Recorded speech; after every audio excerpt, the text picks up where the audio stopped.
Blender Army Cafe. Kamu tidak sendiri. Mari ngobrol seputar Blender dan animasi. Di sini. Organik aja kayak nongkrong, cuma bedanya online. Iya. Kita mau ngomongin apa hari ini ya? Waduh, itu. Enaknya apa? Itu. Ngomongin apa? Oh, jelas tentang karir Mas Kris dong, yang sudah sampai di posisi sekarang saat ini. Siapa tahu juga bisa menjadi wawasan bagi rekan-rekan CG artis yang baru memulai juga kan di tanah air. Seperti itu. Mungkin kita bisa bicarakan dari awalnya Mas Kris, dari sebelum terjun ke dunia CG, kemudian sampai kok bisa di karir yang sekarang. Awalnya gimana ya? Tak rekam dulu. Oh, dia udah mulai. Iya. Berarti kalau udah direkam berarti udah mulai. Nah, basic pendidikan formal Mas Kris itu tidak ada pengalaman di bidang CG kan, memang otodidak waktu awalnya ya. Iya, nggak ada. Dulu pendidikan terakhir tuh SMP. Pendidikan terakhir SMP. Terus kan ditanyakan sama keluarga kan, kamu mau lanjut sekolah atau enggak? Soalnya waktu SMP ini aku tuh terbilang bandel. Jadi sekolah tuh nggak masuk, terus banyak bolosnya gitu kan. Warnet ya? Iya, warnet main game online. Nah waktu itu pas selesai di SMP, saya sempat ditanya, kamu mau lanjut nggak nih gitu kan? Ya bilang enggak deh gitu kan, malas sekolah gitu kan. Ya, keluarga juga pusing kan, aduh nih anak gua kok begini gitu. Iya, akhirnya kebetulan kan kakak juga mendukung kan, jadi meskipun saya nggak sekolah formal ya, tapi saya kayak masuk ke kursus les kayak pelajaran-pelajaran yang disuka ya. Ya, yang penting-penting, maksudnya yang di SMA yang penting-penting gitu. Ya udah, ya udah akhirnya ikut kursus 3D juga sih di selang itu gitu. Dan itu tidak langsung terjun menggunakan software Blender, tentu menggunakan yang diajarkan di kursus itu. Kayaknya stop dulu. Jadi oke, sekarang kita mulai.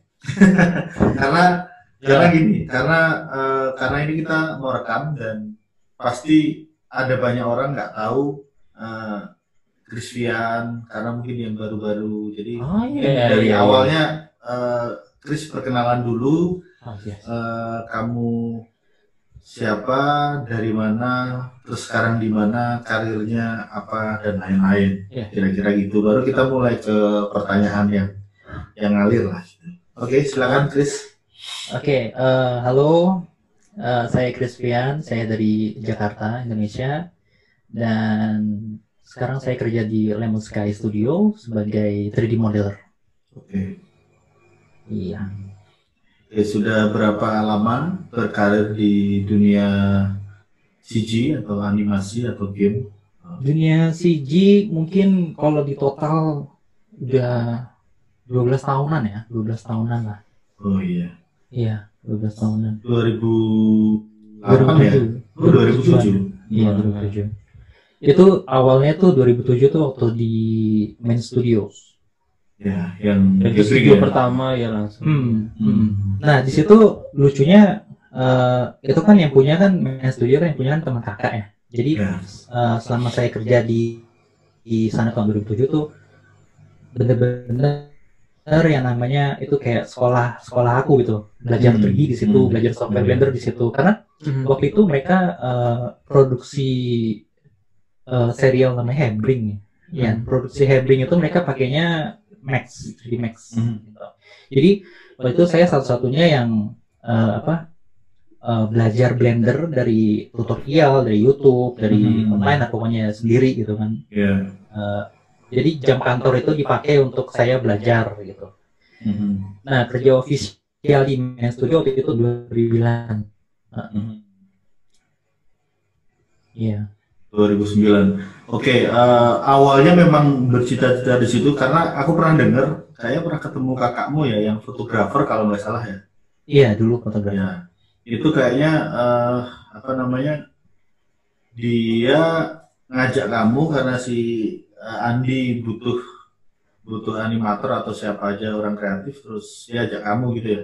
Iya, benar-benar. Iya, mungkin waktu itu kakak saya juga mikir, nih adik gua kan nggak ada kerjaan gitu kan, sekolah juga enggak gitu kan, terus kerjaannya main game terus online di rumah gitu kan, akhirnya ya udah dikenalin sama Ko Andi gitu. Oke, itu 2007, dan waktu itu tahu mau ngapain selain bikin film? Sebenarnya sebenarnya sih ada apa ya, rasa ketertarikan di CG waktu itu gara-gara nonton sebuah opening dari game PlayStation waktu itu.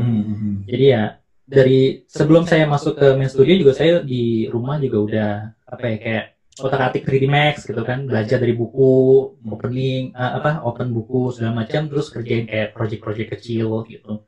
Personal gitu ya? Iya, personal. Multimedia ya? Iya, multimedia. Bring, oke, aku tunjukin sambil share di sini. Bring yang ini ya. Iya, itu. Oh ya, nanti kalau Chris punya sesuatu yang mau di-share, atau yang tentu bukan yang rahasia lah, yang bisa di-share, mungkin nanti bisa sekalian share. Oke, Mas Adi, mulai aku sambil nyeting.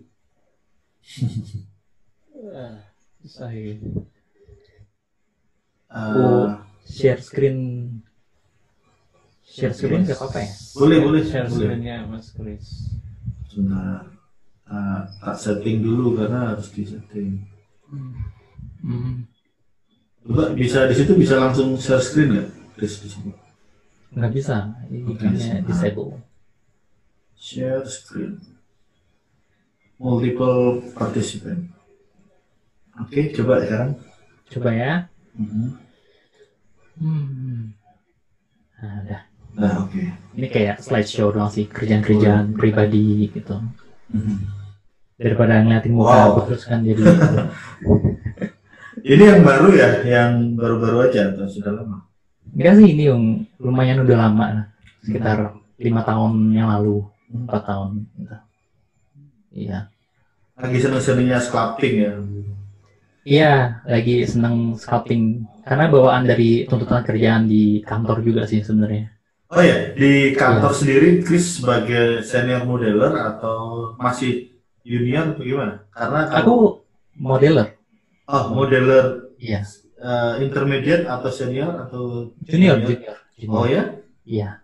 Oh, padahal sudah 12 tahun ya? Iya, karena yang dihitungnya mungkin yang di sini tuh apa ya? Karena kan aku juga baru pindah ke Lemon Sky ya. Sebelumnya kan di Streamline Studio. Mungkin mereka mungkin untuk lebih fairnya gitu. Start dari awal lagi. Cuma nanti tergantung ini ya, tergantung percepatannya dan lain-lain. Iya, benar. Bisa lebih cepat menuju senior ya kalau udah punya basic ya. Iya, harusnya. Ini project yang awal ya. Iya, ini Hebring. Oh, ini apa ini? Nah, ini haircut buat karakter in game. Oh, ini aku ingat itu siapa? CG Master yang ninja, tapi versi perempuan ini kayaknya. Yang tadi itu buat challenge apa ya? Iya, kebanyakan kerjaan pribadi ini aku kerjainnya buat challenge sih.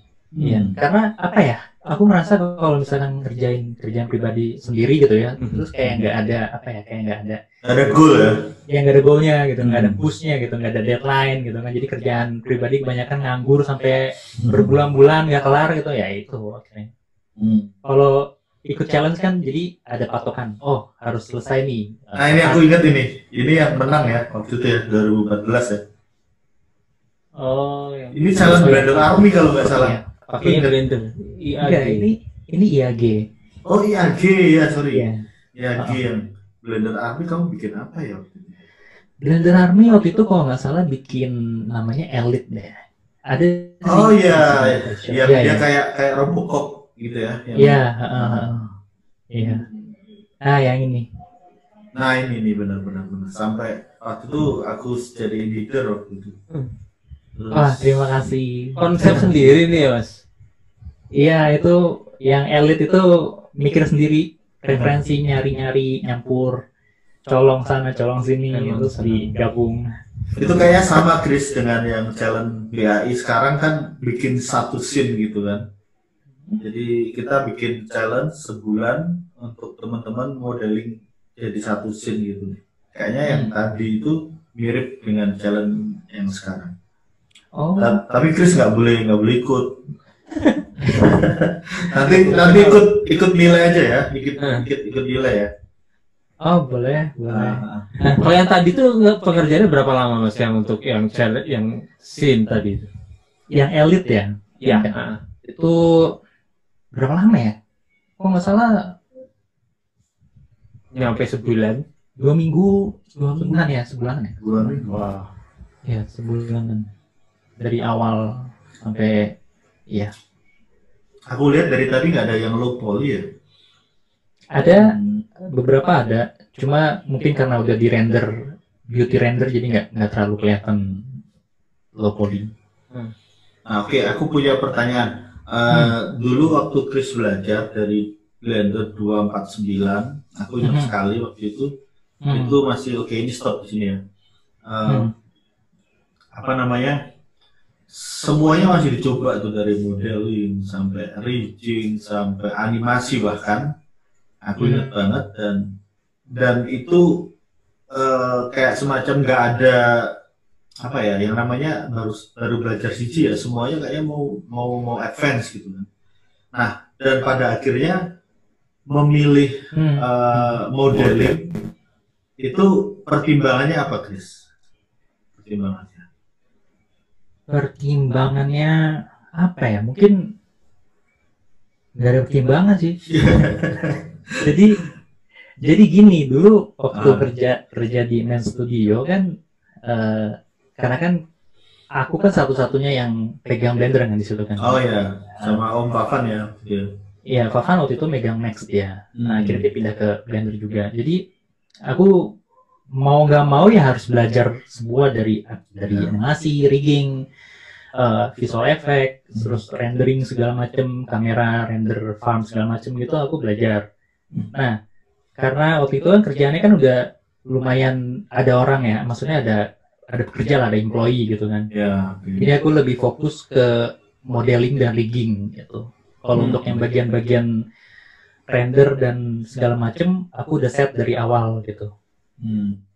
Dulu jadi spesialisasi di bidang modeling itu lebih karena awalnya di tuntutan pekerjaan seperti itu. Iya, dulu lucu loh sebenarnya waktu kita pertama kali nyobain render farm ya, itu aku belajar codingnya tuh pakai batch file. Jadi semua PC itu dinyalain, batch file dia di copy. Nah, itu kan enaknya di Blender kan kita bisa render animasi. Kalau misalkan frame-nya udah render nih, dia akan skip gitu ke frame yang lain gitu. Nah, ya. Jadi iya, itu yang pengalaman yang paling menarik sih, yang belajar dari. Sampai script juga waktu itu ya? Iya, sedikit, nggak terlalu banyak belajar script. Nah, jadi sampai sekarang misalnya lebih ke profesional dan memilih modeling itu kan tentu salah satunya kan passion karena mungkin yang paling kelihatan bentuknya modeler.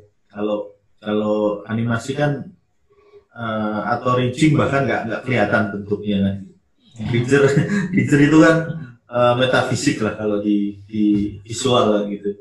Nah, menurut Chris untuk orang yang pemula itu perlu dicoba semua atau hanya beberapa bagian atau langsung ke satu yang dia suka? Karena Chris sendiri kan tidak ikut yang namanya kursus resmi gitu ya, kayak semacam kursus online atau apa. Jadi waktu itu masih murni otodidak dan belajar dari komunitas dan forum. Oke, silakan.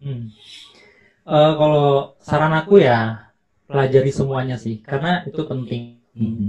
Misalkan kalau kamu pelajarin semuanya, terus kamu misalnya kamu kerjain modeling nih, nah nanti kamu sendiri yang ngerti kalau misalnya nanti kalau modelnya kayak gini bisa di rig atau enggak gitu kan. Jadi itu akan memudahkan teman-teman kantor yang lain kayak gitu sih sebenarnya. Berarti lebih ini ya, kalau dia misalnya nanti jadi rigger, dia modelnya dia tahu kebutuhannya harus seperti ini gitu ya. Iya. Efektif, dan juga nggak terlalu diperdalam banget gitu, nggak semuanya harus jago gitu. Ya, sekedar ngerti lah pipeline-nya, ngerti. Iya. Itu kayak di desain grafis juga gitu kan, karena kalau dia nggak tahu cetak, dia akan ngawur ngasih warna. Ngasih warna, bahkan fontnya juga sembarang semua dicoba. Tapi begitu dia tahu bahwa ini nanti diterapkan di media advertising misalnya, atau media TV, maka dia akan tahu sebatas mana dia bisa bermain gitu ya. Iya. Oke, Mas Adi boleh tanya? Ya, tapi kemudian setelah di awal sempat menjadi sedikit generalis ya, meskipun mulai lebih fokus ke modeling, itu sempat nggak di pekerjaan-pekerjaan selanjutnya kemudian kembali mengambil peranan selain modeling, misalnya kembali sempat dong render atau lighting seperti itu? Sempat dong, kan ada duitnya juga. Ya, iya. Jadi nggak langsung ada cuan ya. Ada cuan. Suka di modeling pun, kayaknya lebih cocok untuk fokus di modeling kan? Iya. Ternyata nggak mesti seperti itu. Sempat dulu kayak udah mau modeling aja gitu kan. Terus tiba-tiba ada temen nawarin, ini ada kerjaan animasi nih, gitu kan. Ya udah, kerjain kan, mau nggak mau kan, karena kan aku juga sedikit ngerti lah gitu kan. Terus ya udah gitu terus gitu, ada kayak kerjaan, ada kerjaan ini render, ada kerjaan rigging gitu, bisa nggak kerjain gitu. Udah, aku ambil. Karena si atletnya belum lunas waktu itu ya. Kawasaki Atlet, ingat yang waktu Iya benar dulu masih kecil tuh motor Kawasaki Atlet tuh. Kita sama ya, waktu itu punya hijau, punya biru. Iya benar. Oke. Masa-masa itu kangen sih sebenarnya. Iya. Nah, dalam hal ini pasti ada orang-orang yang menginspirasi, terutama CG artis atau orang-orang yang selama ini membentuk karir Chris sampai di, katakanlah, bisa abroad ya, bisa lebih profesional dan ngerjain job-job internasional. Mungkin siapa yang paling berpengaruh di sekitar Chris waktu itu? Waktu di Indonesia atau di? Terserah, di CG, dalam karir perjalanan CG. Sejak awal. Kalau awal waktu itu aku bener-bener ngefans sama Andrew Price ya, sampai sekarang juga masih ngefans sama Andrew Price. Blender Guru. Iya, Blender Guru, karena itu bener-bener source aku untuk belajar semuanya itu dari situ gitu, dari tutorial itu gitu. Ya itu, disitulah belajar Blender segala macam, terus teknik lighting, teknik rendering, terus macam-macam. Tapi kalau untuk sekarang, kalau untuk lebih fokus ke artnya itu aku ngefans sama Rafael Grassetti. Dia itu art director dari Sony Santa Monica. Art director ya. Yang bikin God of War yang tahun lalu. Oke. Kalau aku lihat juga mungkin kalau Chris aku lihat ada kesamaannya dengan Andre Price waktu itu. Karena si Andre itu mulai dari nol dan jelek aja belum waktu itu ya karya pertamanya. Dan aku sangat tahu waktu itu Chris pertama kali posting di Blender Forum itu. Tapi kalau sekarang lihat ketawa sendiri ya Chris ya. Dan tapi karena terus diupdate, ada kritik ya terutama. Mungkin aku bocorkan sedikit bahwa Chris itu pernah sakit hati ketika nemu kritik di, kalau nggak salah, Bring 3 gitu ya. Sempat down ya mentalnya ketika dikomentari di YouTube ya kalau nggak salah waktu itu. Atau aku salah? Halo? Iya benar. Nah itu gimana menyikapi buat Chris? Halo? Iya halo. Buat Chris kritik itu seperti apa dan seberapa penting buat karya kita? Kritik itu penting ya. Hmm. Kritik itu penting karena apa ya? Itu yang ibarat tuh kayak guru gratis gitu dalam kerjaan kita gitu kan.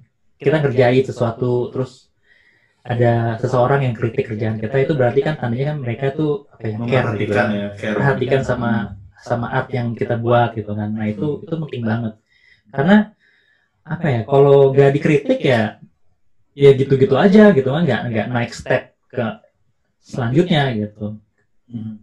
Jadi ya kritik itu penting sih sebenarnya. Atau memang sengaja ikut satu challenge, satu forum, memang kita berarti sudah siap dikritik ya, sudah siap apa ya Pak? Karena bahasanya itu siap dihajar lah gitu. Halo? Iya benar. Karena apa ya? Karena kalau misal ya udah balik. Udah, oke, terlalu berat berarti. Iya, karena apa ya? Kalau misalnya kita udah nge-share kerjaan kita ke media sosial atau ke online gitu, nah itu berarti tandanya kita kan udah ini kan udah terserah lah mau diapain gitu kan. Ya itu kalau ada kritik atau ada hujatan mungkin kan kita nggak tahu, ya itu diterima aja gitu. Oke. Mungkin aku mau kasih tahu sama teman-teman yang lihat bahwa Chris ini adalah orang yang memberi nama Blender Army. Ingat nggak Chris?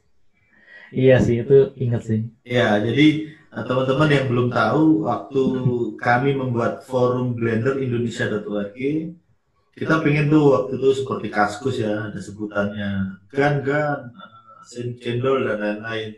Kira-kira apa ya yang paling cocok buat Blender Indonesia kata waktu itu.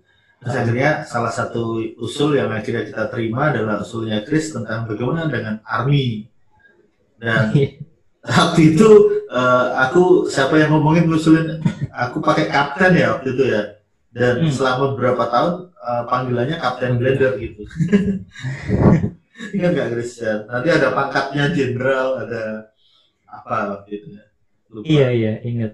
Itu perlu kita ganti nggak sih sebenarnya? Kalau dipikir-pikir sampai sekarang kayaknya lebih apa ya, terlalu agresif ya?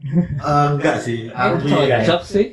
Cocok sih. Kemarin sempat berbincang sama Mas Angga yang di iklan Kobuan, kata dia karena dia baru masuk, gila ini Blender Army ini militan kata dia.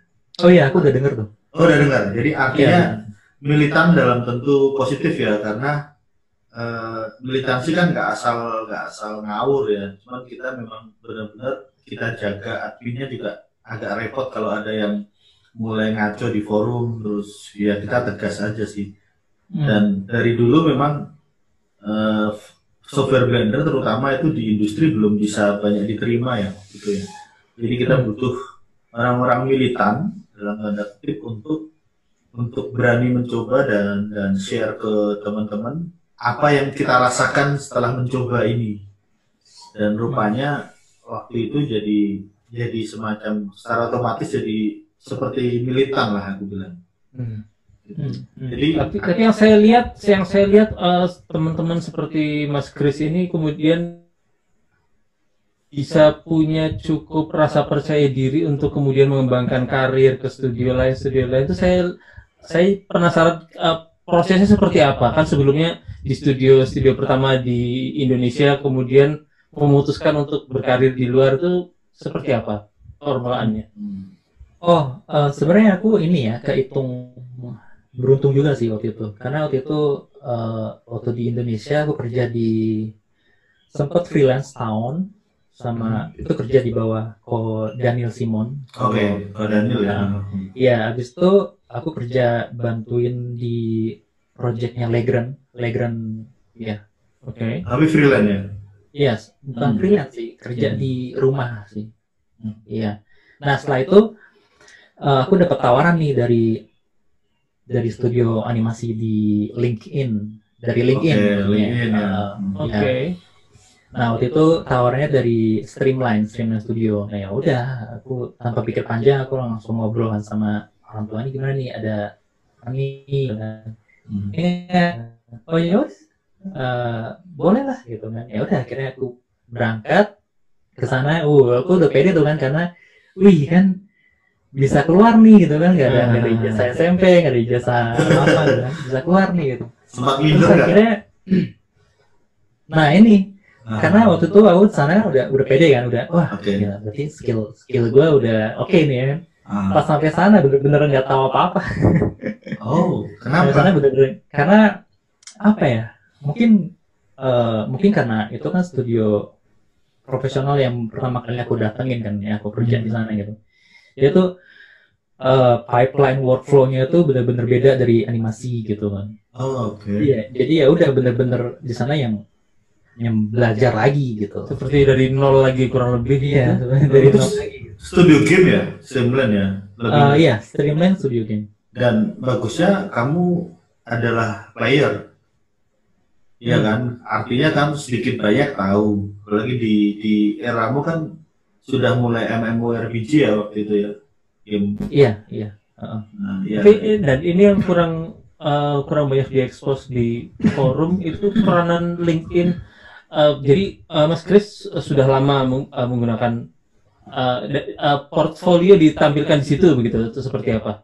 Kok bisa kemudian studio sana ketemu Mas Kris itu prosesnya seperti apa? Sebenarnya waktu itu aku nggak gitu ngerti ya peranan LinkedIn itu seperti apa, kirain kan kayak Facebook, kayak apa, kayak Twitter, jadi aku taruh aja semuanya di situ. Oh, bikin kemudian portfolio semua di situ kemudian ditemukan. Iya. Kita saling review juga kan, saling review, ada rekomendasi, testimoni ya. Iya sebenarnya kayak gitu. Mungkin yang penting itu koneksi kali ya. Koneksi. Biar koneksi ya, catat. Biar bisa kemana-mana gitu. Aku pengen tahu itu yang mobil transformermu itu. Waduh itu udah lama banget. Masih ingat? Iya, yang mobil Blender. Udah lama banget.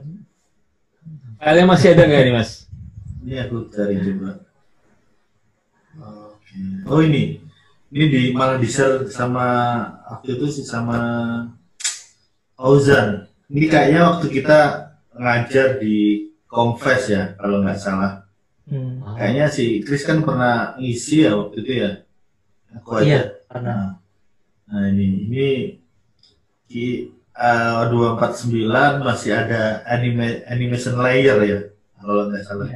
Iya benar. Sekarang kayaknya nggak ada deh. Iya nggak tahu. Iya nggak ada mungkin. Ada nggak? Kayaknya waktu itu animation layer ada sih, NLA waktu itu. Yang saya lihat nih Mas Kris emang seneng hard surface dari dulu ya. Karya personalnya waktu itu lebih banyak hard surface apa ya? Sebenarnya senang karakter sih. Cuma karena dulu tuh nggak bisa bikin orang lebih bagus. Jadinya udah bikin yang keras-keras dulu gitu kan. Kayak memang kayak gitu sih. Organik kan paling susah ya, organik ya. Iya benar. Dan kemudian pekerjaan di Streamline waktu itu lebih ke organik atau masih di hard surface?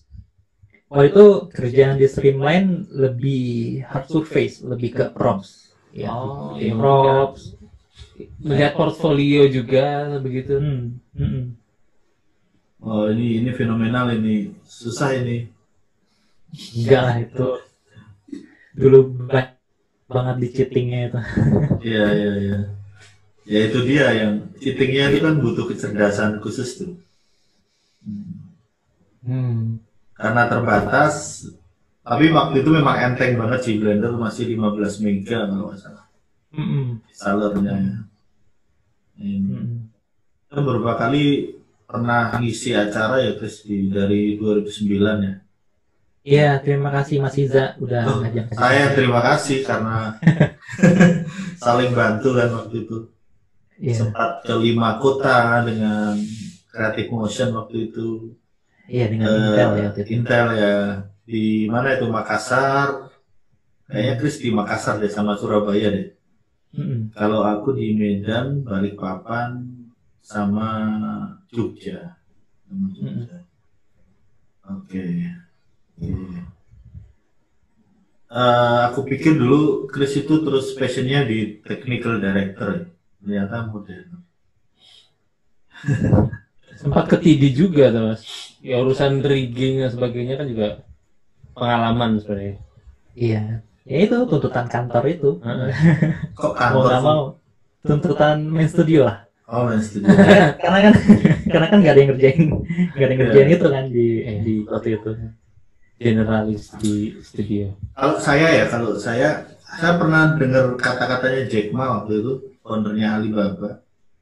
Kalau mau belajar bekerja itu carilah studio yang dia sedang startup, sedang grow up gitu, Kenapa? Karena semangatnya di situ kita bisa lihat prosesnya. Kalau studio yang sudah maju, yang sudah stabil, kita nggak bisa di situ. Kita nggak bisa tahu spirit ownernya, tapi lebih kepada manajemennya yang rapi, terus workflow-nya dan lain-lain. Itu benar nggak, Chris, menurut kamu, Chris? Halo? Menurut aku sih bener banget sih itu. Benar. Iya. Halo? Ya. Ya, oke. Iya. Menurut aku sih itu bener banget sih yang dibilang sama Jack Ma itu. Kita bisa lihat passion, semangat orangnya itu dari studio yang bener-bener baru dari nol gitu kan.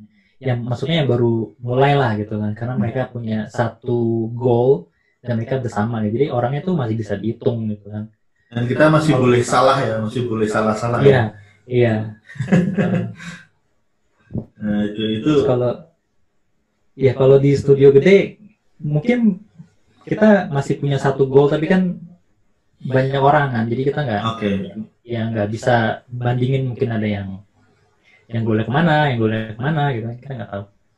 Jadi lebih ke teamworknya ya, bagaimana kayak pertandingan sih, mungkin basket dengan tinju pasti lain lah ya. Kalau tinju kan egonya masih satu, kalau basket 5 orang dan lain-lain, atau sepak bola lah. Tapi kalau menurut Mas Chris sendiri, berdasarkan pengalaman selama ini, apa kira-kira perbedaan manfaat dari bekerja di studio yang baru merintis, yang relatif kecil dibanding dengan yang sudah besar, sudah usia bertahun-tahun, sudah matang, manfaatnya terhadap pengembangan diri sendiri?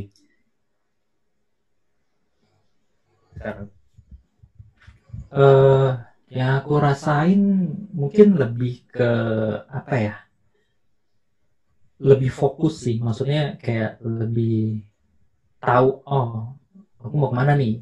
Kalau dulu kan kayak istilahnya kan masih belajar lah kan, masih belajar, jadi kan masih nyobain ini, nyobain itu, nyobain ini, nyobain itu. Tapi kalau misalkan yang udah di kayak sekarang yang udah di studio kayak Lenska ini lumayan gede kan. Nah itu lebih lebih tahu aku tuh mau kemana gitu kan, karena nggak bisa dijelasin juga sih. Iya. Berarti buat Mas Chris manfaat lebih. Halo? Iya, halo. Oke. Halo, iya. Kayak ada masalah. Ya, sorry. Ada masalah. Berarti kalau buat Mas Chris sendiri, manfaat yang dirasakan saat bekerja di studio yang sebelumnya itu lebih pada kesempatan untuk belajar ya? Iya, benar. Kesempatan untuk belajar gimana sih rasanya kerja di studio luar yang udah lumayan besar gitu kan. Ya gitu. Ya, aku pernah nangkep, kebetulan aku pernah ketemu foundernya, si Ken, waktu dia ke Jogja. Basicnya kan dia memang artis ya, dengan 2 orang temannya. Aku nggak tahu ya kalau Chris pernah kerja di sebuah studio yang foundernya itu bukan artis, pernah nggak? Pernah. Oke. Pernah. bisa ada bedanya nggak bagaimana dia menghandle sebuah project atau SDM atau talent atau job lah. Bedanya apa ya? Kalau aku rasain sih, kalau misalkan ownernya tuh bukan artis ya, itu kayak ada gap antara atasan sama artis tuh kayak ada gap gitu. Feelingnya beda sih, kayak nggak diayomi gitu kan, kayak dicuekin gimana gitu. Kalau misalkan background ownernya itu ada ya. Tolong diulangi karena macet tadi. Ya bedanya tuh kalau ownernya bukan artis ya, itu kayak ada perasaan, kayak ada gap sih, gap antara atasan sama artisnya itu sendiri gitu. Kalau dibandingin dengan owner yang dulunya artis atau ngerjain art gitu kan, kita bisa rasain, oh ownernya ngerti apa yang kita rasain, apa yang kita trouble-nya itu di mana gitu. Jadi mereka tuh bisa kayak lebih dekat gitu. Tapi secara komunikasi bisa sama-sama intens begitu dibanding dengan owner yang bukan basic artis. Ownernya iya bisa intens banget. kayak apa ya, kayak nggak mau tahu, pokoknya harus kelar. Pokoknya harus kelar. Itu kan jadi dia nggak tahu perasaannya kita sesusah apa gitu ya. Iya. Karena dia nggak pernah di posisi kita sebagai artis ya waktu itu. Iya, benar banget. Aku juga sempat kerja di bawah Ken Lion gitu ya. Waktu kan aku sempat pulang ke Indo selama 3 bulan karena masalah paspor. Nah, selama 3 bulan itu aku kerja di Grandville Violet. Gitu. Yang di Jakarta ya? Iya.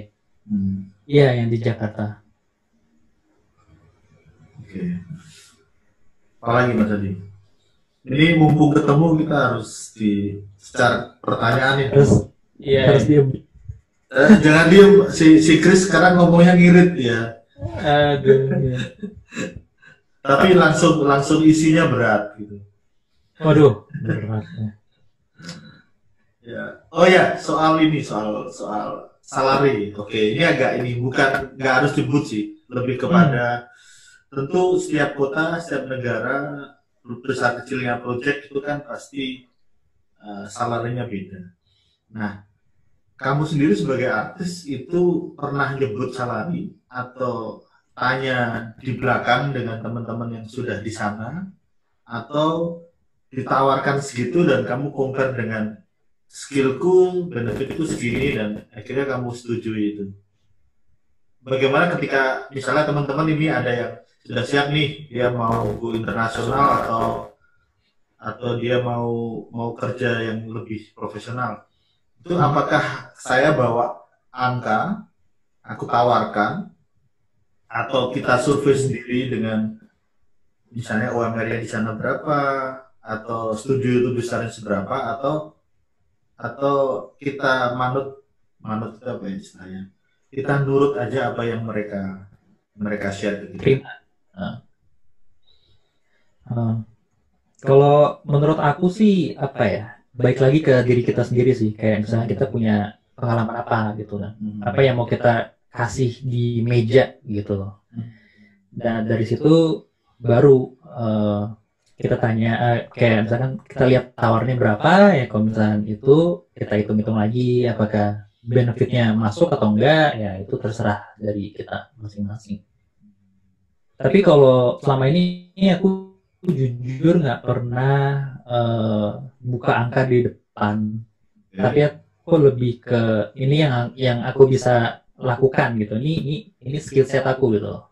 Nah begitu baru kita lihat negosiasi seperti apa. Nah waktu itu jenjang karir atau pengalaman kerja itu kepake atau bisa menjadi acuan berapa kamu dibayar? Misalnya begini, aku kerja sudah 4 kali di studio profesional terkenal, ngerjain proyek-proyek gede, aku punya skill yang gede, tentu aku harus lebih gede dari orang-orang yang sudah ada atau apa. Pernah nggak kayak gitu? Sorry, diulang mas. Jadi ini sorry aku buka ini di luar skill ya, karena kebanyakan orang kita nggak pernah ngomongin ini karena dianggap tabu. Dan menurut saya karena salary itu, gaji itu bukan yang harus terima kasih itu nggak hanya si artisnya. Menurut aku ini yang dibayarkan ke artis selain skill adalah waktunya ya. Nah, kita sudah bekerja, tentu kan modal kita, tenaga kita, waktu kita sudah untuk perusahaan. Lalu kemudian sebulan kemudian baru kita nerima hak kita kan gitu. Nah, tentu susah ya kalau beda kota, beda project itu. Si Chris sendiri tadi nggak pernah nyebut angka ya. Pernah nggak nanya teman-teman biasanya berapa sih? Atau aku ngitung kosku segini, transport segini, maka aku harus dapat segini. Pernah lah, pastinya kayak misalkan aku pindah ke Malaysia gitu, aku kayak searching dulu di internet kayak berapa sih gitu kan, ya untuk hidup di sana itu berapa gitu kan. Nah setelah itu kan baru kan aku kayak baru tahu gitu, segitu. Nah pas mereka kayak menawar Macet nih. salary yaitu macet ya. Macet. Jadi satu survei Iya. di mana aku kerja. Kedua tadi nggak pernah buka karena biasanya manajemennya membuka. Iya. Terus Mungkin kalau aku mungkin ya waktu itu kan emang nggak pede gitu kan, ya nggak berani buka juga kan, karena itu kan emang awalnya ke luar Indonesia gitu, jadi aku nggak yang aku mau segini ya. Oke.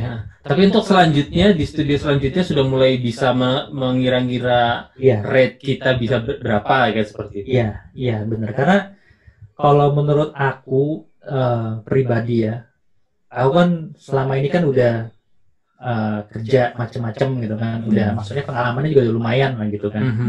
Jadi udah mulai berani untuk buka harga gitu, punya angka ya. Skill set yang sekarang ya. Nah itu tandanya kan Chris punya jenjang karir. Artinya gini, karena proyek animasi atau game ini kan otomatis selain skillnya kita harus meningkat. Kalau teknisnya kan sama, cuman misalnya kita bikin karakter. Kalau di compare Chris dengan 5 tahun yang lalu, seharusnya kan lebih bagus sekarang ya. Karena seharusnya kan gitu. Tapi kan kita nggak pernah tahu, karena 5 tahun itu bisa jadi dia terus update, atau dia macet, atau dia stuck di situ. Nah itu harusnya seperti itu, dan itu yang namanya aku bilang jenjang karir. Ketika kita mandek atau kita berhenti, maka biasanya orang lebih nggak pede untuk menyebut angka. Tapi kalau kita maju, kita makin pede, karena 5 tahun yang lalu aku kayak gini, sekarang aku bisa bikin yang sama, tetapi value-nya lebih bernilai seperti itu. Dan mungkin bisa dibilang melebar juga karena Mas Chris kan mulai di bidang animasi, CG untuk animasi, sementara sekarang lebih untuk game. Kalau buat Mas Chris sendiri, perbedaan paling mencolok antara animasi CG untuk animasi dengan game itu seperti apa? Terutama terkait dengan posisi Mas Chris sebagai modeler yang kemudian dapat input dari klien atau dari tim, itu perbedaannya seperti apa? Perbedaan yang paling mencolok tuh menurut aku tuh, kalau aku kerja di CG untuk animasi, itu kita udah nggak mikirin yang teknikalnya. Yang penting bagus di kamera itu kayak lah udah oke banget gitu kan. Tapi itu animasi kalau itu untuk animasi gitu kan. Nah paling ya yang menjadi masalah ya paling render time lah, render time-nya gitu kan. Nah kalau untuk di game ini ada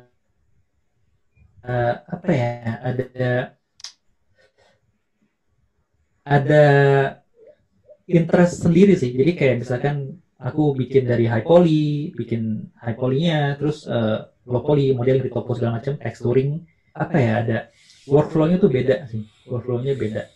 Karena dia lebih mendetail begitu. Dia itu kalau untuk game tuh ada limitation-nya, ada kayak berapa jumlah trees-nya yang boleh masuk ke engine segala macam seperti itu. Keterbatasannya game engine sama server juga sih. Iya, dan harus kelihatan bagus gitu kan. Nah, maka dari itu ada proses yang namanya baking dari high poly ke low poly-nya gitu. Iya. Jadi biasanya mengandung 4 ya kalau modelnya, ada diffuse, normal, sama satu lagi apa? World space. Iya, world space juga. Karena game kan 360 ya, enggak 360 sih, karena nggak mungkin dari bawah ya. Maksudnya bisa diakses depan, belakang, samping, kiri kanan lah gitu ya. Sedangkan kalau animasi kan nggak interaktif, jadi apa yang di kamera itu yang dilihat gitu. Benar. Challenge-nya beda ya Chris. Aku karena ngawalinya dari game soalnya. Iya, challenge-nya beda banget. Ya, tahun 2007 develop game itu batasannya poly itu cuman teksturnya 1024. Karena waktu itu internetnya masih 3G. Bahkan yang kecil-kecil itu, yang monster-monster kecil atau tanaman itu cuma 512 atau 256. Akhirnya ngakalinya kita gambar itu sudah harus memikirkan 4 itu, diffuse, AO, normal dan lain-lain itu. Jadi sekali gores kita harus mengandung 4 itu karena untuk irit. Kalau sekarang dulu tuh di mirror. Jadi kita bikin teksturnya cuma separuh, kanan aja, nanti mirror gitu. Iya. Sekarang bisa lebih dari 3.000 lah ya trisnya, polynya ya. Chris suka yang mana kalau boleh milih? Suka apa nih? Suka yang modeling dulu atau yang bukan zaman dulu. Kalau zaman dulu nggak bisa di-compare ya, lebih ke menjadi CG artist untuk animasi atau game. Aku lebih suka untuk game sih. Oke. Untuk game. Kenapa itu kira-kira? Lebih Karena aku karena prosesnya itu dari high poly, dan high poly itu pas kita kerja high poly kita harus kayak mikir ini nanti kalau dibuat low polynya biar kelihatan itu high polynya diapain ya gitu. Nah pas kita retopo di low polynya kita harus pintar-pintar juga ini bagian ini nih kayaknya nggak terlalu kelihatan di game nih, di kamera game. Gimana kalau kita bake aja, nggak perlu di modeling kayak gitu, kayak ada tantangan masing-masing itu, tantangannya ada. Iya. Tapi kalau secara tool itu kurang lebih sama ya, sama-sama fleksibel memilih menggunakan software apa gitu. Ya, benar. Sama. Saya di Lemon Sky ini juga pakai Blender sih. Oh ya, dibolehkan atau pilihan kamu itu? Dibolehkan karena kebanyakan mereka pakai Maya. Dan waktu itu kan aku juga belajar Maya juga kan, pelan-pelan ya. Cuma aku ngomong sama project manager aku bilang speed aku kalau pakai Maya seperti ini. Gimana kalau misalkan kamu kasih aku Blender dan aku bisa samain speednya seperti yang lain gitu. Dan akhirnya dibolehin. Ya, benar-benar bisa menyamai speednya. Ya itu kayak ini sih ya, kayak kita dengan alat kita ya. Ya. Sebenarnya semua ini workflow sama sih, semuanya sama. Tergantung softwarenya sih. Iya. Sama kebiasaan, sama ada story-nya ya. Kalau di Blender kita setuju bahwa kita punya story dengan software itu ya, karena build-nya oleh community ya. Iya kan? Iya benar banget. Ya. Contoh biasanya kan game kebutuhan persyaratan teknisnya lebih tinggi relatif ketimbang jika membuat aset untuk animasi kan, seperti itu. Kadang-kadang software mungkin ada ditentukan seperti apa. Iya, benar. Oke, oke. Tool lain kamu pakai nggak? Misalnya Substance Painter untuk texturing atau nggak Iya, Nextur, cuma model aja? aku model Nextur juga, low poly juga. Aku pakai Substance Painter juga di kantor di Lemon Sky. Budgetnya berapa Chris kalau untuk game? Maksudnya budget polinya sama Trisnya? Budgetnya itu tergantung. Kalau misal, jadi Lemon Sky itu kan IP kan. Ya, Jadi oke. gamenya tuh macam-macam. Ada yang gamenya close third person, ada yang dari God View mode yang kayak game-game MOBA lah, kayak Dota gitu kan. Itu kan nggak terlalu ngezoom banget kan. Nah itu beda-beda, sekitar sampai dari 5K sampai 10K tris. Wow, gede ya? Iya. Gede itu lumayan. Karena online atau konsol sih gamenya? Atau mobile? Halo? Konsol. Main Konsol. Konsol, iya. Ini ada watermarknya nih, Chris. Nih, ya kan? Modeling Challenge 2. Oke. Nanti kayaknya ini aku minta izin sekalian buat hidur di challenge ya. Boleh ya? Waduh, Mas, itu lama banget loh, Mas. Males lah. Masih bagus. Nggak ada soalnya. Malu. Ya sekaligus ini sih apa namanya romantisme lah. Oh, Ya aku ikut bangga terus kamu bisa nyampe ke sana, ikut bangga itu. Karena perjalanannya kan aku tahu ya, jadi kayaknya senang gitu loh. Kemarin aku mau ke Malaysia soalnya, terus iya. pengen ketemu, cuman gara-gara COVID itu ya, oke lah next time aja lah. Iya, iya. Di Penang atau di KL? Aku di KL. Oh ada. Bukannya kantor pusatnya di sana? Kantornya headquarternya di KL. Oh di KL. Berapa orang di sana sekarang? Branchnya orangnya sekarang sekitar 200-an ya, 200-an lebih. Itu rata-rata Asia Tenggara atau ada apa namanya European atau Amerika atau Ada Iranian sih, ada Iranian. Lebih banyak Asia Tenggara. lebih banyak Asia. Banyak kok orang Indo yang di sini di Lemon. Ada yang dari Jogja nggak? Dari Jogja ya. Mesti tanya-tanya nanti. Oh belum ketemu. Iya belum.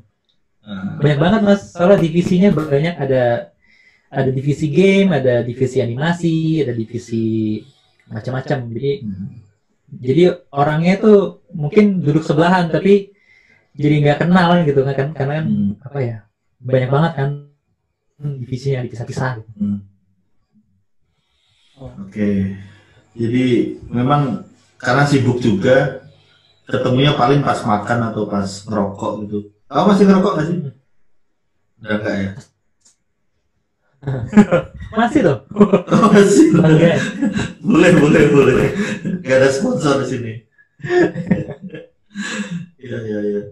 Aduh, tapi udah dikurangin sih sekarang. Ya, dikurangi apa ya? Kurangi rokoknya. Oke, nah ganti topik nanti malah. Mas Ari nggak punya pertanyaan dia. Biasanya dia banyak. Beda karena bidangnya game itu satu hal yang kalau buat saya relatif asing sih. Saya juga nggak tahu workflow-nya seperti apa, pipeline-nya ada persamaan atau enggak. Terus dibanding dengan studio sebelumnya, Streamline dengan sekarang ini pekerjaannya kurang lebih sama ya Mas Chris, hard surface atau sudah mulai merambah ke karakter organik begitu? Kurang lebih sama. Dulu waktu di Streamline juga sempat ngerjain. Mungkin karena itu kan mungkin sebagai mereka kayak ngasih, coba nih kasih ke si Chris nih kerjaan organik gitu kan. Nah, akhirnya ya sama sih sebenarnya, sampai dari dulu aku kerjaan organik, mungkin nggak terlalu kayak sekarang ya kualitasnya. Dan di Lemon Sky ini aku macam-macam, dari props, kadang juga organik juga gitu, kadang karakter juga gitu. Tergantung projectnya dapatnya apa gitu. Tergantung aku di under project apa gitu. Ya, berarti sekarang lebih bervariasi ketimbang proyek-proyek sebelumnya relatif gitu ya. Ya, mungkin biar nggak garing kita review karya aja. Ini bukan mengkritik ya, lebih kepada kasus ini Chris, kasus ini. Ini berapa lama kamu ngerjain? Kalau versi normal, bukan karena challenge ya. Kalau versi normal, aku bisa ngerjain 2 bulan kalau normalnya itu. Itu dari nol, dari nol. Oke. Bukan dari modeling yang sudah ada kamu klik, tapi murni dari 2D-nya, dari nol. Iya, dari nol. Oke. Terus apa yang paling ini ya, kasus project ini yang paling challenge apa? Yang paling challenge itu hair sih. Hair sama apa ya? Ngakalin biar semua tekstur itu masuk ke mapnya. 4K map kayak. Oke. Ya. Karena ini satu karakter ini dalam satu map. Oke. Oh gitu. Semua tekstur dalam karakter ini dalam satu. Iya. Nggak dipisah ya? Nggak dipisahkan, itu salah satu rules di challenge ini. Nah, dan itu apa yang punya di tekstur itu porsi yang paling besar apa? Mapnya? Di wajah atau di wajah dan rambut. Wajah dan rambut, padahal hitam loh, Chris. Iya, makanya. Makanya. Itu juga ada salah sih sebenarnya. Waktu itu kan masih belajar kayak hair arts gitu kan. Mungkin karena ini belum ketemu. Waktu kayak tadi iya, kayak waktu tadi dilihat di slideshow kan aku ada show haircuts-nya kan. Nah, itu haircuts-nya bener tuh seperti itu. Nah, pas aku kerjain di challenge ini, ternyata haircuts-nya itu teksturnya kurang. Jadi pas ditaruh teksturnya nggak kelihatan detailnya gitu. Ini normal ya, pakai normal ya. Ya itu pakai normal segala macam. Kalau yang tadi itu haircutnya dipisah di tekstur tersendiri atau kalau yang ini campur ini ya? Sering jadi satu. Iya. Sering lagi dong yang tadi, sambil pengen tahu yang mana yang haircutnya itu. Oh, boleh sebentar. Nggak usah pakai slideshow biar nggak terlalu ini. Boleh. Ngomong-ngomong, kamu pakai komputer kantor ini ya? Enggak, ini komputer sendiri. Oh enggak. Kata kamu kemarin kamu bawa karena COVID kan? Oh, iya. Itu ada, cuma nggak boleh dipakai. Oke. Kayak sembarangan kan? Iya. Cuma kalau untuk yang kayak gini aku pakai. Nah ini. Oh ini. Iya. Nah kalau ini satu haircutnya di tekstur tersendiri terpisah dari kulit, dari pakaian dan sebagainya. Iya, ini aku pakai 2K 2048 kali 2048 ya. Iya makanya kelihatan detail kan, beda sama yang tadi kan. 2K itu apa namanya, ukuran favoritku. 2K. Iya, 2K. Kalau sekarang 8K keren sekarang. Kenapa Mas Adi?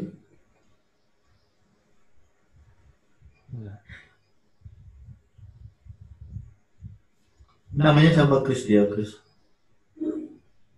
Kenapa? Namanya siapa dia? Oh, gak ada namanya. Nah, berarti kamu kurang mengenal karakternya dia. Harus ada namanya.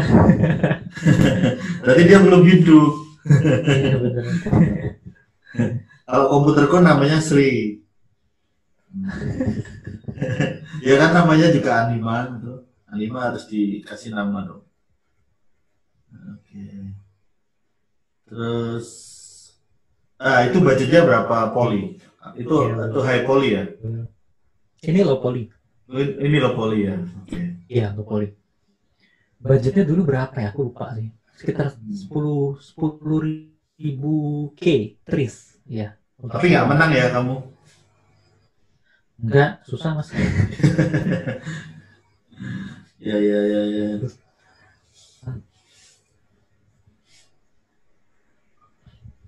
Oke, Mas Adi kok belum? Ya, beda pipeline. Beda, Beda pipeline ya Mas ya. iya. Oke, kalau sekarang ngomongin fasilitas di Blender, kan Chris pernah ngalamin tiga software yang berbeda ya. Satu Blender tetap Blender, tapi versinya yang berbeda. Dari versi awal 249 A, terus 25 sampai yang terbaru 28. Itu ya, kalau nggak salah itu ya. Apa namanya, fase-fasenya ya. Nah, Iya. Mana tool atau QE mana yang Chris yang sekarang nggak ada atau yang disukai di Blender terdahulu yang sekarang nggak ada, atau malah yang sekarang sudah terlalu sempurna untuk dipakai menurut Chris? Kalau menurut aku sih sekarang udah sempurna, udah bagus. Paling yang sangat disayangkan ya game engine-nya yang dibuang. Oh, yang dibuang. Game engine sama render Internal. render internalnya yang dibuang. Masih terpakai itu Mas. Kalau buat Mas Chris sendiri sebenarnya masih suka pakai atau pernah nyoba Suka sih enggak. yang game engine-nya? Suka sih enggak, cuma apa ya? Aku merasa kayak kalau render internal itu lebih cepat. Jadi kita bukan lebih cepat, maksudnya rendernya lebih cepat ya, tapi punya option untuk nge-cheating gimana biar lebih bagus rendernya gitu. Cuma ya renderan yang sekarang sih udah bagus banget. Sebenarnya kalau kita balik lagi ke Blender 25 nggak apa-apa sih, nggak masalah kan. Artinya cuman nggak dikembangkan kan itu. Di stop, diberhentikan pengembangannya kan. Dan tidak kepakai. Terus yang paling signifikan apa? Coba kamu tutup dulu screen-nya, udah ya. Yang paling signifikan di sekarang apa? Misalnya sculpting-nya atau 2D-nya atau video editing-nya apa menurut kamu? Yang kamu pakai? Sekarang yang aku sering pakai sculpting-nya sama Eevee. Sama Eevee. Sculpting dan Eevee. Rendernya itu ya. Karena di Blender Eevee itu bisa ini ya, bisa PBR. Ah ya, PBR. Nah, itu yang paling aku suka. Sculptingnya aku suka yang itu tuh, yang bikin kain itu loh, yang ada kan yang bikin kain itu. Oh iya, Cloud-nya ya, cloud brush. Sama apa namanya yang buletannya bisa ngikutin tuh apa namanya? Yang bisa ngikutin. Ya kalau dulu kan cuma dari depan tuh. Kalau sekarang kan bisa ngikutin objeknya. Oh, Belum pernah nyoba. lupa ya kan? Oh iya, ini tak tunjukin kan sambil. Coba. Iya. Cuman aku gak pernah sculpting sih. Aku males jadi. Lebih suka bikin yang 2D-nya. Entar aku share-nya. Share screen. Sebentar. Yang ini loh, kan ini biru-birunya ini. Dia bisa ngikutin objek tuh, kursornya ini loh. Nah, ini. Oh ya, sesuai surface ya. Ya, sesuai surface. Ini kan anu banget ya. Menyenangkan, kayak di ZBrush sudah ada ya, di software lainnya. ZBrush sudah ada. Bukannya dulu ada ya di versi yang sebelumnya? Belum ada. Dulu masih cuman lewat apa namanya, kelihatan dari view. Sekarang ngikutin surface-nya. Kalau aku sih paling suka 2D-nya Blender, karena aku butuh ini. Terus kalau Eevee-nya malah nggak pernah ya. Nggak pernah pakai loh tuh. Iya. Boleh nih Mas, sharing-sharing nggak? Nanti ada versi sendiri kita. Oh ya, aku sekalian ngomong Chris. Iya. Aku ngobrol sama Mas Adi. Aku punya ide untuk kita nanti ulang tahun ke-11 bulan Agustus. Mumpung ini lagi COVID dan kita bisa online, maka kita bisa bikin Blender Conference. Wow, Iya kan? Blender Conference. Pertama gini, tentu kan conference ada kelas-kelasnya ya. Misalnya presentasi setengah jam atau 1 jam. Nanti kita undang teman-teman yang mau share. Misalnya kamu Chris, tolong dong share tentang sculpting, misalnya demo atau apa. Nanti kita bikin jadwal selama 1 minggu gitu. 1 minggu itu misalnya sehari 2 atau 3 kelas, nanti ngajak yang special effect, ngajak yang 2D, ngajak yang programming kayak Mas Adi misalnya. Kita share bareng-bareng. Aku sedang cariin. Kita coba nyari sponsor ya, siapa tahu ada. Minimal untuk beli pulsa gitu. Iya. Itu menurut kamu gimana, Chris? Kamu mau join nggak, Chris? Halo? Agustus ya? Kapan dulu Agustus? Kalau ulang tahunnya tanggal 1. Kalau ulang tahunnya tanggal 1. Mungkin sekitar minggu pertama atau kedua. Oh, oke. Dan mungkin nggak ganggu kerja lah ya. Jadi misalnya kamu hanya bisa hari Sabtu, ya udah kita bikinkan hari Sabtu. Nah, dalam 1 minggu itu kamu dapat yang Sabtu. Jadi semacam sharing bareng tapi estafet gitu. Kayak Blender kemarin loh, Blender World, Blender Day ya kemarin ya, Chris ikut itu ya. Halo, Mas Adi? Kayaknya Pak koneksinya lagi putus. Koneksinya Chris ya.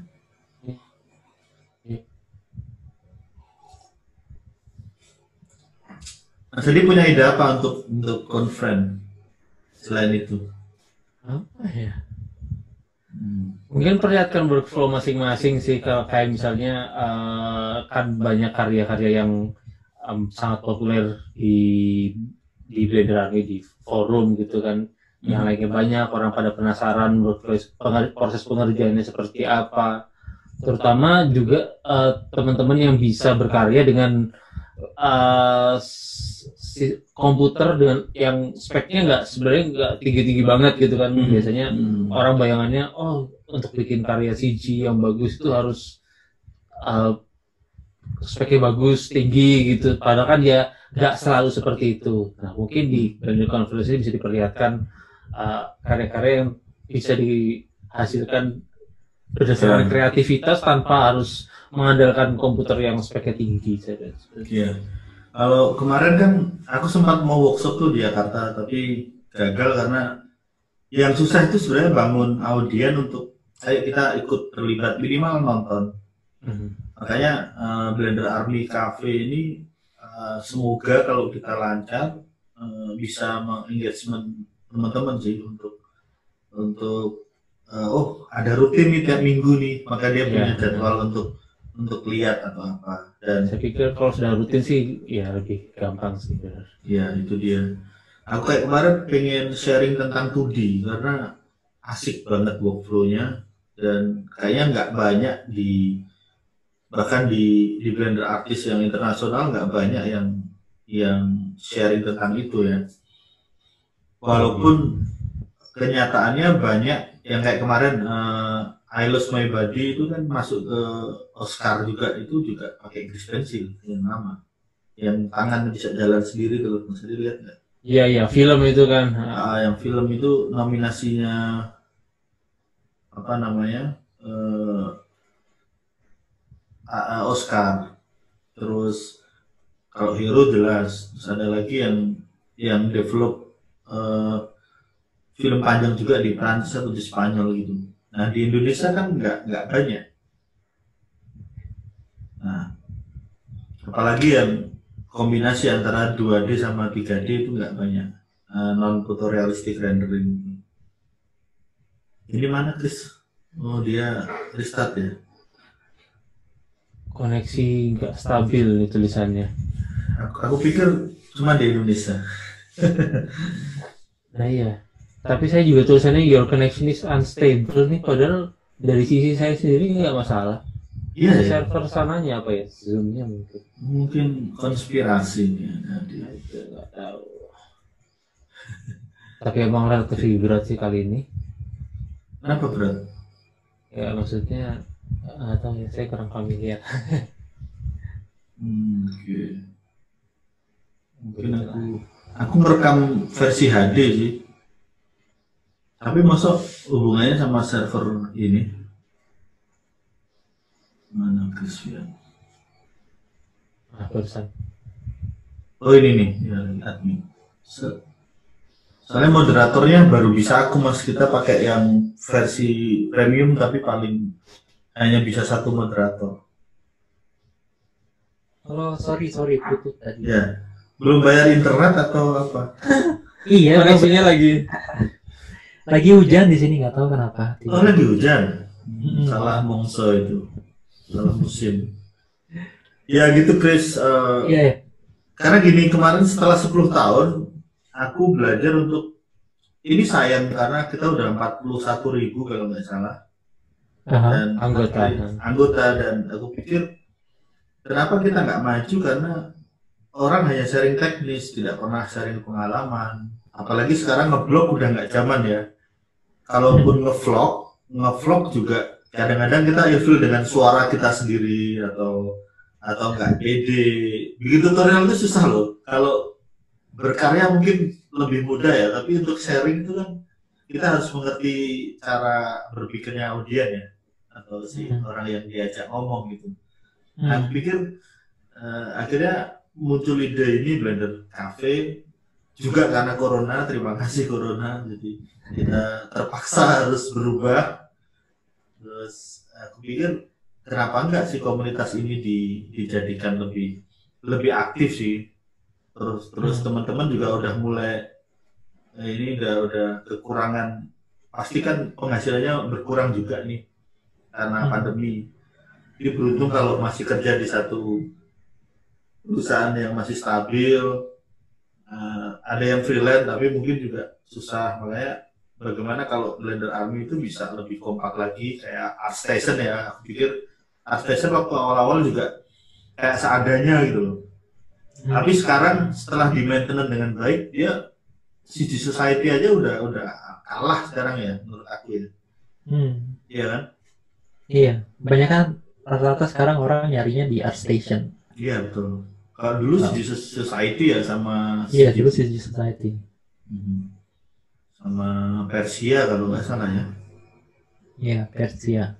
Bedanya memang untuk berbagi itu perlu pembiasaan sih. Kayak berbagi kan kita memang terbiasa lebih mudah berbagi teknis karena ya kita proses belajarnya pun melalui tutorial seperti itu. Jadi kemudian kalau urusan karir atau sehari-hari pekerjaan di studio itu memang jarang sekali sih kita mendengarkan. Sharing libido lebih banyak sih, kayak di forum-forum. Contoh misalnya dulu Kaskus awal-awal, terus ada forum yang sampai sekarang masih aktif tapi pakai VPN atau IP tertentu, dan aku lihat di situ aktif loh, setiap menit mereka sharing. Nggak bisa dipungkiri juga CG dulu berkembang karena kita sharing torrent, ya nggak? Sharing torrent, sharing bajakan, bahkan crack software, ya nggak? Nah, benar. Cuman bagaimana mindsetnya sekarang diimbangi lah, jangan sampai yang sharing yang forbidden itu lebih banyak daripada yang positif. Menurut aku imbang lah, minimal positif negatifnya. Kalau terlalu negatif juga jelek, positif tok ya boring lah gitu. Harus ada nakal-nakalnya gitu. Ya nggak Chris? Kamu masih searching torrent nggak kamu? Enggak lah, udah jarang. Udah tua, udah nggak kuat. Iya. Udah beli ya sekarang ya. Saya beli. Tapi kalau urusan sharing ini seberapa bebas sebenarnya kalau Mas Kris ini untuk membuka apa ya, apa yang sudah dikerjakan di studio begitu, apa ada pembatasan jangan buka dulu soal ini atau apa? Iya, ada NDA-nya. Ya NDA-nya ya. Betul. Tadi barusan ngomong Mas Andi ya kita ya. Soal NDA ini. Mungkin itu juga yang membatasi, misalnya kita punya pengalaman profesional, kita punya banyak hal yang sebenarnya bisa di-share terkait keterlibatan kita dalam suatu proyek di sebuah studio, tapi karena ada NDA kan ya sulit. Mungkin itu juga yang menghambat.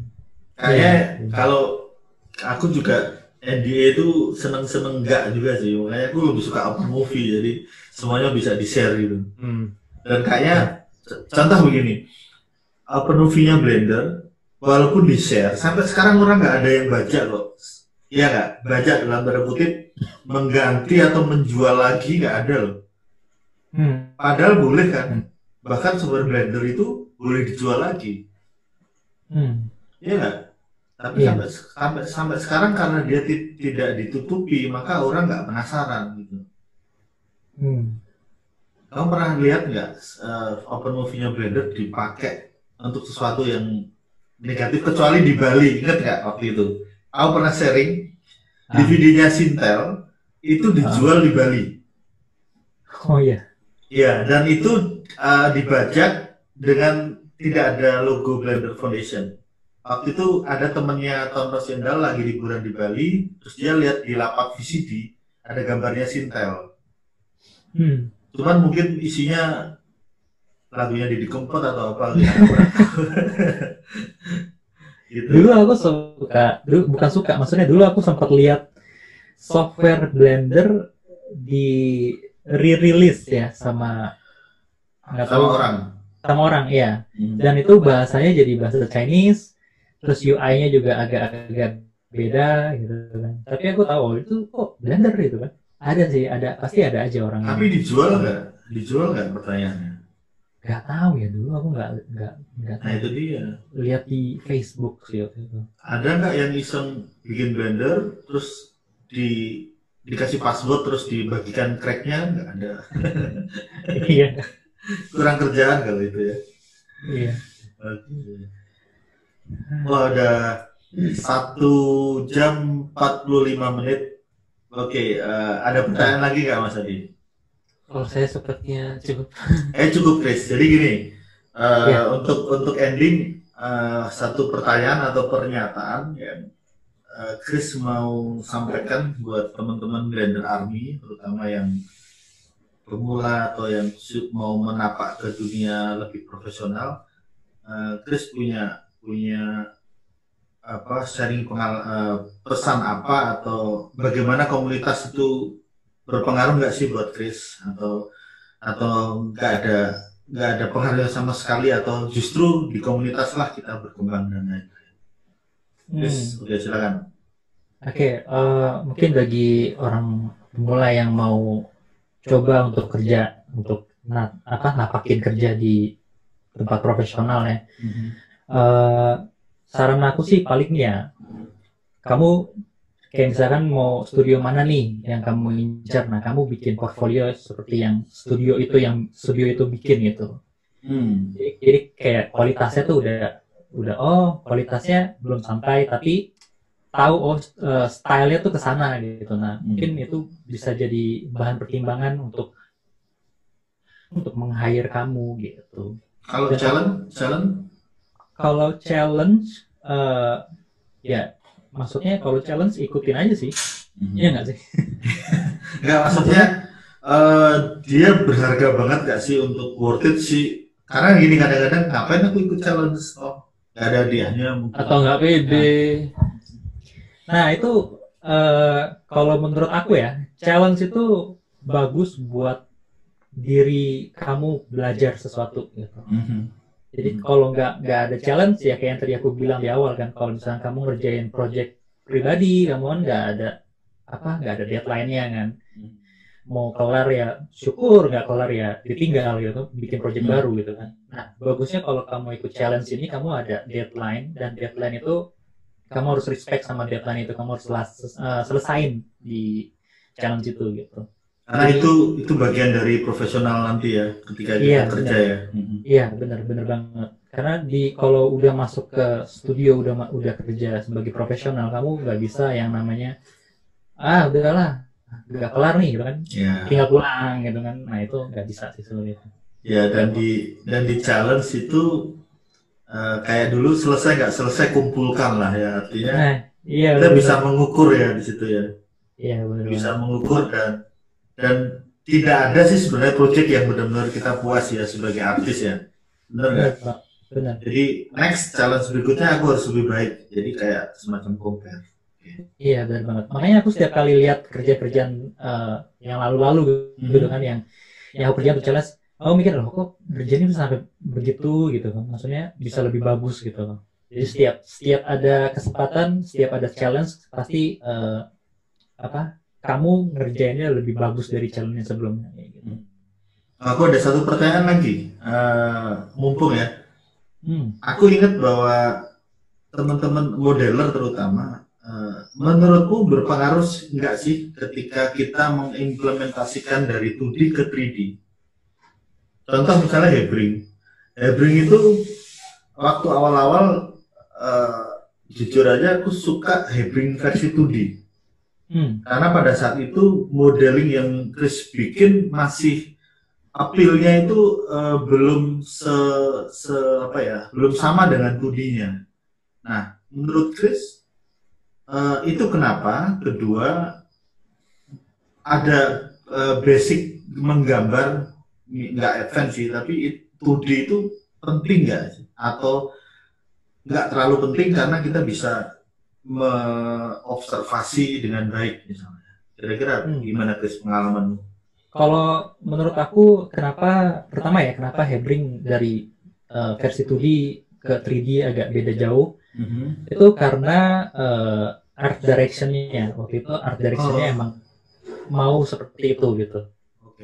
Nah untuk jawaban kedua penting atau tidak, kalau menurut saya itu penting sih, penting karena kalau misalkan kita bisa 2D, saat kita implementasikan ke 3D, kita bisa jadi tahu perspektifnya gitu. Jadi di 3D itu udah sangat membantu karena kita udah ada basic 2D-nya kan. Nah, di 3D itu udah kayak ya lebih gampang lah gitu istilahnya. Jadi sebaiknya 2D juga dipelajari ya, nggak hanya melulu 3D ya. Kalau menurut aku, karena aku nggak bisa gambar ya, aku coba gambar dulu, terus sempat fail gitu kan. Kalau menurut aku ya nggak apa-apa, skip 2D nggak apa-apa, yang penting pas di 3D-nya kamu ngerti perspektifnya itu apa gitu. Kayak gitu sih. Kalau 2D kan lebih basic, lebih kayak foundation-nya itu di 2D gitu. Berarti nilai plus lebih bagus. Nilai plus ya. Iya. Oke, segitu aja. Mas Adi nggak ada toh? Iya. Oke, Chris, terima kasih sudah sharing sama kita, ngobrol di Blender Army Cafe 3 ya Mas Adi ya. 3. Semoga konten kita ada yang dengar dan siapa tahu mungkin bermanfaat. Kalau enggak ya anggap aja kalau bonus kuota dipakai aja lah. Ngobrol ya. Ngobrol. Dan next Chris mau bantu kita untuk ikut menilai challenge ya, hasil challenge ya. Oh ya. Komunitas ya. Nanti aku atur. Nggak boleh ikutan ya? Oke. Ikutan mungkin nanti untuk versi kalau di badminton 17 itu ada jago kapuk, tahu nggak? Jago kapuk itu yang sudah pensiun gitu. Mungkin 30 tahun lagi Chris, kalau masih ada waktu segitu. Kalau sudah pensiun baru nanti kita bikin challenge khusus pensiunan lah. Oke, gitu aja Chris. Selamat malam dan sukses ya buat project-projectnya. Thank you, terima kasih Mas Sisa, Mas Adi, terima kasih. Terima kasih. Oke, Mas Adi, selamat selamat malam. Oke. See you next time. See you next time.